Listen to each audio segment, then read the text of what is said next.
दोस्तों इस वक्त हम मौजूद है बरवाला हलके के गांव ढाणी गारण के अंदर। और जैसा कि आपको पता है फिलहाल यहाँ भाजपा प्रत्याशी रणबीर सिंह गंगवा फिलहाल यहाँ गांव के अंदर डोर टू डोर अभियान कर रहे हैं, लोगों से मिल रहे हैं, जिसको लेकर के हम गांव के अंदर मौजूद इन लोगों से जानेंगे रणबीर सिंह गंगवा को लेकर इनका क्या कुछ कहना है। आप जुड़े रहिए हमारे चैनल के साथ में और इस खबर को ज़्यादा से ज़्यादा लाइक शेयर व सब्सक्राइब जरूर करें। धन्यवाद।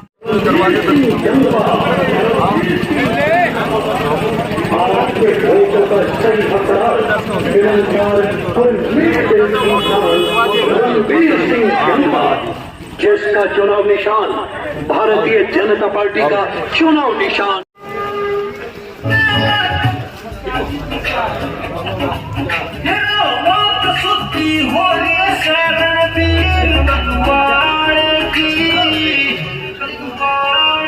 अरे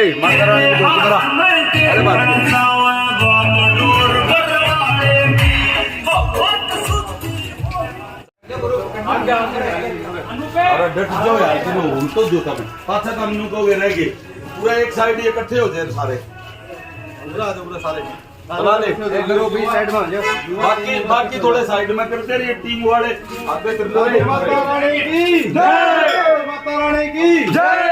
हां बोलो जय माता का नारा चलो यो देखिए और माता रानी की जय।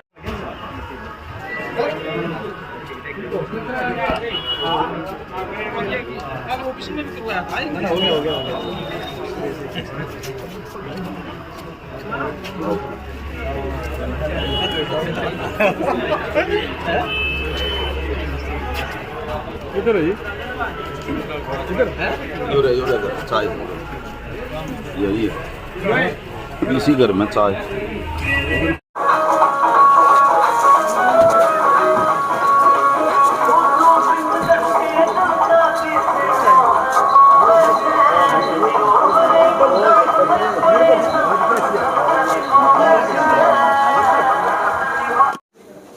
तो आज किन किन गाँवों का दौरा किया है? आज अभी क्योंकि पहले दौरे सारे गांवों के कर लिए थे और आज ढाणी खान बहादुर और अब ढाणी गारण, इसके बाद ढाणी मिर्दाद और पंघाड़ गांव के आज चाय पानी के प्रोग्राम है और बड़ा ही ज़बरदस्त उत्साह के साथ लोगों का समर्थन मिल रहा है। बुज़ुर्ग आशीर्वाद दे रहे हैं, माताएं बहनें आशीर्वाद दे रही है, युवा आकर के समर्थन कर रहे हैं और निश्चित तौर पर आज मैं कह सकता हूँ कि बरवाड़ा हल्के की जनता ने तय कर लिया है कि इस बार यहाँ कमल खिलाना है। गंगवा साहब, जिस प्रकार से देखा जाए लोग अक्सर लोगों को या नेताओं को लड्डुओं से तोलते हैं, आज पहली बार ही ऐसा देखा है भी आपको आज सेबों के साथ में तोला गया है। कई जगह पे अभी कई जगह कहीं केलों से कहीं सेब से लोगों का प्यार है और लोगों का प्यार और आशीर्वाद निरंतर मिल रहा है और जो जिम्मेदारी मुझे हाईकमांड ने दी है कि बरवाड़ा हल्के के अंदर कमल नहीं खिला के कमल खिलाना है, तो मैं समझता हूँ कि हमारे तमाम संगठन के कार्यकर्ता और जनता के आशीर्वाद से ये कार्य संभव होने जा रहा है। क्या कुछ मान के चलते हैं जिस प्रकार से बरवाला विधानसभा की अगर बात की जाए तो त्रिकोणीय मुकाबला लेकर के चल रहे हैं? नहीं, कहीं कोई त्रिकोणीय मुकाबला नहीं है। मैं समझता हूँ कि आज जिस तरीके के हालात है, भारतीय जनता पार्टी बहुत आगे है और दूसरे तीसरे चौथे की लड़ाई है, वो तीनों में कोई सा भी आ सकता है। जी गंगवा साहब, बात की जाए तो इस गांव में बच्चे बहुत लगे हैं जो आपकी सरकार में। देखिए, भारतीय जनता पार्टी की सरकार में ट्रांसपेरेंसी के आधार पर नौकरियां देने का काम किया है, युवाओं के अंदर एक विश्वास पैदा करने का काम किया है कि आप अगर पढ़ोगे तो पढ़ाई के दम पे सरकारी सेवाओं में अपना स्थान बना सकते हैं। इसलिए आज बच्चे पढ़ रहे हैं, आज बच्चे कोचिंग ले रहे हैं, नहीं तो बच्चे कहीं न कहीं भटकाव की तरफ चले गए थे। कांग्रेस के अंदर तो नौकरियाँ बिका करती थी और ख़ासकर जो गरीब वर्ग के लोग हैं उनका बैकलॉग छोड़ दिया जाता था। इस तरीके के हालात इस प्रदेश के अंदर थे और उसको सुधारने का काम भारतीय जनता पार्टी ने किया है, इसलिए आज लोग भारतीय जनता पार्टी के साथ हैं। Thank you.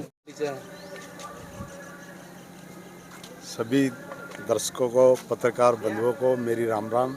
मैं सरपंच प्रतिनिधि रोहतास दुग्गल, ढाणी गारण, ग्राम पंचायत ढाणी गारण।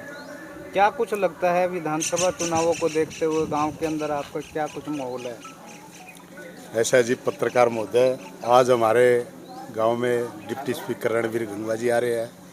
इसके आज प्रोग्राम मेरी नज़रों में 10-12 प्रोग्राम है चाय के। जी 20 हैं।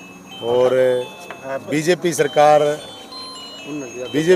हमारे गांव के लिए बहुत बढ़िया काम कर रहा है, क्योंकि हमारे गांव में बच्चे थोक में लग रहे हैं। ऐसा नहीं, 150 करीब लग रहे हैं। अच्छा, ऐसा 150 के बच्चे करीब आपके नौकरी लगे हैं। ऐसा है जी, मैं सरपंच बनने के बाद में 25 तो मेरे को एक सम्मानित कर दिए, 18 एक कर दिए, 3 एक कर दिए। इतने बच्चे तो मेरे को सम्मानित करे, मेरे से पहले भी लगे हैं। जी तो उसके बलबूते पे गांव वोट उसको बीजेपी सरकार को दी। क्या कुछ खासियत है रणबीर सिंह गंगवा को जिस प्रकार से आप कह रहे हैं भी बीजेपी सरकार? कांग्रेस पार्टी के जो प्रत्याशी है रामनिवास घोडेला जी, वो भी आपके गांव के अंदर आएंगे, डोर टू डोर प्रचार कर रहे हैं, वोट मांग रहे हैं, तो उनके बारे में क्या कुछ लेकर के मान के चलते हैं आप? गुडेला साहब की ऐसा है जी बात है, गुडेला साहब हमारे पहले विधायक रहे हैं, उनको भी बरवाड़ा हल्के के अंदर बहुत से काम करे हैं। जी बरवाड़ा के अंदर बहुत काम करे हैं। हमारे गांव में बच्चे लगाए थे नौकरी, मतलब पूरा मान सम्मान करते हैं गांव का भी, हर गांव के बच्चे उसको जानते हैं, उसका भी प्रभाव अच्छा है। ढाणीगाण के अंदर मतलब इनका दोनों को वोट दोनों को मिलेगी, कांग्रेस घोडेला को भी और बीजेपी को भी। कल रात को जिस प्रकार से उनका गांव के अंदर प्रोग्राम हुआ है, भारी जन समर्थन देखने को मिला है। उन्होंने गांव के लोगों ने काफ़ी भारी मात्रा में उनको अपना समर्थन दिया है। वो ऐसा है जी, घोडेला साहब का खुद के संपर्क है यहाँ पे जी उसकी वजह से उसको मतलब समर्थन मिला है, उसको हर बच्चा वो जानता है, इस वजह से उसको समर्थन मिला है। रही बात कांग्रेस सरकार की, सरकार कांग्रेस की या बीजेपी की सरकार के साथ है हमारा गांव है, क्योंकि उनने नौकरी बहुत बच्चे लगे हैं इस कारण।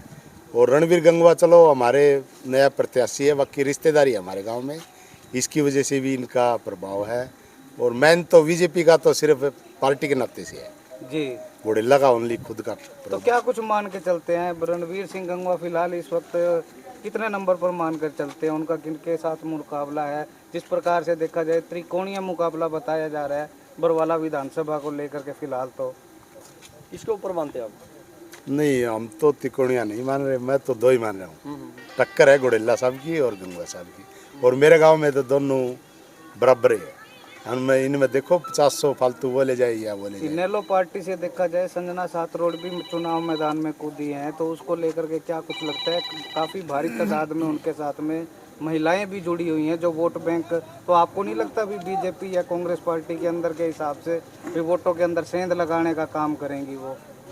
देखिए वो तो बाहर की बात, हल्की की बात है। मेरे गांव में तो ऐसा नहीं है जी, मेरे गांव में तो संजना साथरोड के वोटर नहीं है, क्योंकि इन दो की टक्कर है। ये कुमार बिरादरी से है, कुमार हमारा गांव, कुमार जाति से हमारा गांव है, तो मैं तो मेरे गांव की बता सकता हूँ।